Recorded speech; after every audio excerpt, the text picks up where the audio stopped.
मराठमोळ्याचा वेध आणि आपुलकीची सेवा देणारे आपले न्यूज चॅनल एरळा न्यूज। खडाव तालुक्यातील तडवळ येथे स्वर्गवासी गोपीनाथ मुंडे यांची जयंती सोहळा आणि जिल्हा परिषद शाळेतील माजी विद्यार्थ्यांचा स्नेह मेळावा असे दोन वेगवेगळे कार्यक्रम पार पडले। या निमित्ताने चांगलीच वैचारिक देवाणघेवाण झाली।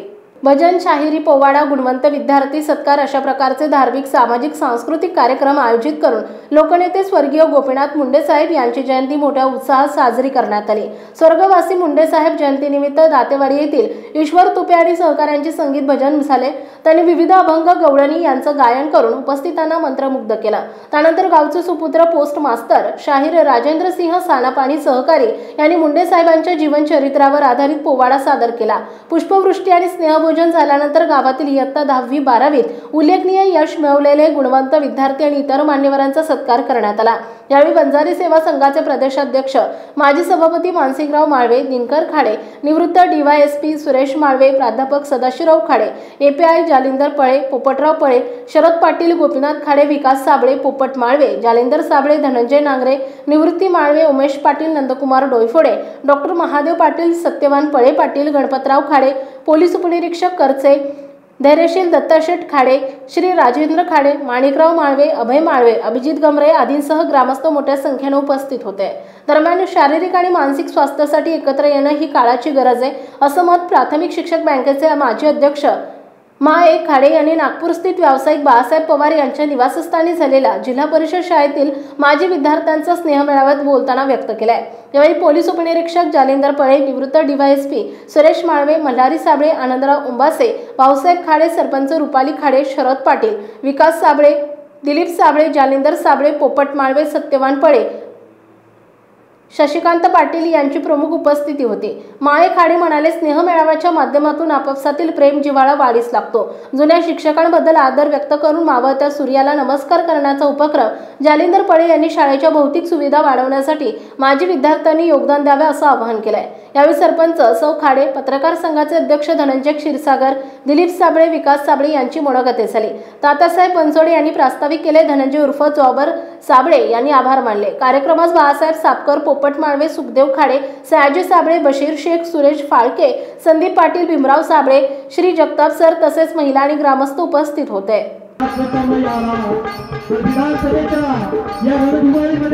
मुंडे साहेबांचं नेतृत्व उजळून निघालं तर दिनांक 14 मार्च 1995 महाराष्ट्राच्या विधानसभेमध्ये या राज्याचा उपमुख्यमंत्री, महाराष्ट्राचा गृहमंत्री, विद्युत मंत्री, अनेक खात्यांचा कार्यभार नेहमी सांभाळणारा हा खरा नेता आपल्या या विधानसभेमध्ये दुसऱ्यांदा प्रवेश केला आणि महाराष्ट्राचा उपमुख्यमंत्री म्हणून शपथविधी झाला।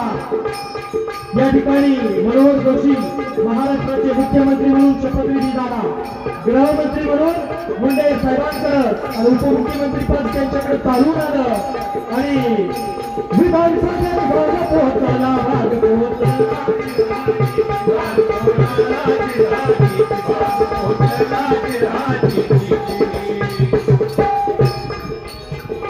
विधानसभेमध्ये सत्ता आल्यानंतर एक म्हण आहे, लक्षात ठेवा, जो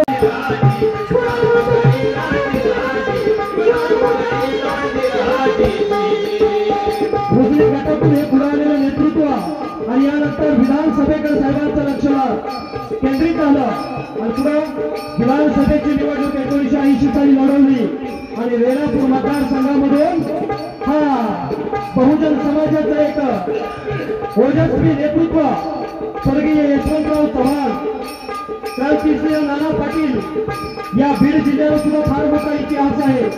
सातारचा क्रांतिसिंह नाना पाटील बीड मधून लोकसभेवरती निवडून गेले होते। एसटीला जायला खिशात पैसे नव्हते, कार्यकर्त्यांनी वर्गणी गोळा केली आणि नाना पाटलांना सांगितलं, तुम्हाला बीड मधून या ठिकाणी निवडणूक लढवायची आहे।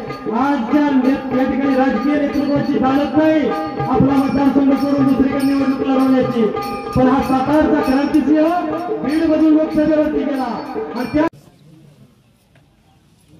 सर्वच जण उगवत्या सूर्याला नमस्कार करतात, पण मावळत्या सूर्याला नमस्कार करणारे आज या ठिकाणी या तळ्यामध्ये जो ग्रुप आहे ते मला पाहायला मिळालं। खरंच आपण अतिशय पुण्यदान करत आहात, अतिशय दुसऱ्यांना दिशा देण्याचं काम करत आहात आणि त्या दृष्टीनं आपण हा जो कार्यक्रम आयोजित केला, प्रथमतः मी 1981-82 या ग्रुपला मनापासून धन्यवाद देतो, त्यांचं मनापासून अभिनंदन करतो. खरं तर आज या ठिकाणी सेवानिवृत्त मंडळी आहेत, 70च्या पुढचे आहेत मला वाटते सगळी, आणि ज्यावेळेला माणसाचं वय 70च्या पुढं जातं त्यावेळेला निश्चित कुठलं तरी अपंगत्व शारीरिकदृष्ट्या त्या माणसाला येत असतं. कुणाची स्मरणशक्ती कमी होते, कुणाच्या गुडघे दुखतात, कुणाची कंबर दुखते, आमच्या डॉक्टर मित्रांना सर्वांना माहीत आहे, कुणाचं पचन बिघडतं. मात्र इथंही सगळी मंडळी सेवानिवृत्त आहेत, ते सगळे सुदृढ आहेत, व्यवस्थित आहेत. त्याचं कारणच असं आहे की या मंडळींनी आपल्या नोकरीच्या काळामध्ये मनापासून लोकांची सेवा केली आणि त्यांचे आशीर्वाद, त्यांच्या शुभेच्छा या लोकांना मिळाल्या आणि त्यामुळे ते आज तगडे आहेत, चांगले शारीरिकदृष्ट्या सुदृढ आहेत. याचा निश्चितपणानं मला अभिमान आहे.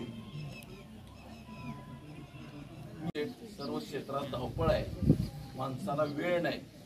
माणूस काही असेल ती फक्त सोशल मीडियावर असतो. वाढदिवस असला एखाद्याचा तर शुभेच्छा देताना अगदी जवळचा असला तर सकाळी सुरुवात करतो, माझं काळीज गुरुजी शिकण्यासाठी. आपल्या वर्गात आपण शिकलो, त्या मंडळींनी एकत्र यावं. आणि धावपळीचं आयुष्य असं आहे की आज सांगता येत नाही काय होईल ते. आज आपण आहे ह्याच्यातला उद्या कोण असेल, वर्षाने कोण असेल, कोणाची शारीरिक अवस्था कशी असेल सांगता येत नाही. म्हणून आहे ह्या परिस्थितीत आनंद साजरा करण्याच्या दृष्टीनं अशा प्रकारचे स्नेह मेळावे अत्यंत उपयुक्त आहेत. पुन्हा एकदा शेठजी आणि त्यांच्या सर्व सहकाऱ्यांना मेळाव्यासाठी मनस्वी शुभेच्छा देतो. आज क्लासमेट ग्रुपने आयोजित केलेल्या स्नेह मेळाव्यास उपस्थित या कार्यक्रमाचे अध्यक्ष आणि कुटुंबीय, खरं तर हा उपक्रम अतिशय चांगला उपक्रम आपण सर्वांनी मिळून सुरू केलेला आहे. या उपक्रमाच्या निमित्तानं कुठंतरी आपल्या सर्वांचे जे आपल्या वर्गात लहानपणी आपण सर्वजण एकत्र होतो आणि आता आपण सर्वजणच दूर प्रत्येकजण कामाच्या ठिकाणी कामाच्या निमित्तानं आपण लांब गेलेलो आहोत. कुठेतरी या कार्यक्रमामुळे आपण सर्वजण एकत्र येऊन कुठेतरी काही क्षण आनंदाचे घालवतो. त्याचप्रमाणे आपल्या वर्गातील जे मित्र होते त्यांचे काही सुखदुःख या निमित्तानं आपल्याला एकमेकांना ऐकायला मिळतात. त्यांना काय आपल्याला या निमित्तानं मदत करता येते का? कोणी गरीब असतो, कोणी शेठ आहेत, परंतु कोणाला वरती आपल्याला त्या निमित्तानं आणता येते का? त्याला काय मदत करता येते का? हा पण याचा एक हेतू असावा.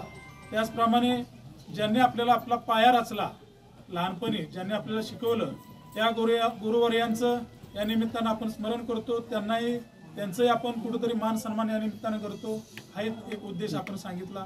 त्याचप्रमाणे आपल्या आता सरांनी सांगितलं आपली शाळा धनंजयराव, आता मी आता जवळच आलो होतो विटेला, जास्त दिवस नाही झालं, परंतु तुम्ही जर खानापूर तालुक्यातल्या जर सर्व प्राथमिक शाळा बघितल्या आणि त्यांच्या जर इमारती बघितल्या आणि आता जर आपण पाहिलं तर खरोखर असं वाटतं की आपल्या गावातल्या शाळेला अजून आपण सर्वांनी मिळून, कारण तुम्ही सर्वजण आता प्रतिष्ठित इथं मदत करणारीच मंडळी उपस्थित आहे, आपली शाळा तशीच त्यापेक्षा अधिक सुंदर दिसावी आणि अधिक सुंदर असावे असं मलाही वाटतं. कारण बऱ्याच जणांनी ही खंत या निमित्तानं बऱ्याच वेळा खासगीत बसलो की बोलून दाखवतात की आपली मराठी शाळा अजूनही चांगली असली पाहिजे किंवा मराठी शाळेत कुठल्या शाळेच्या इमारतीची कमतरता असेल किंवा आतील साहित्याची कमतरता असेल, परंतु आपण सर्वांनी जर ठरवलं तर आपल्याला सर्वच जण मदत करतील आणि प्रशासनाची पण मदत मिळेल.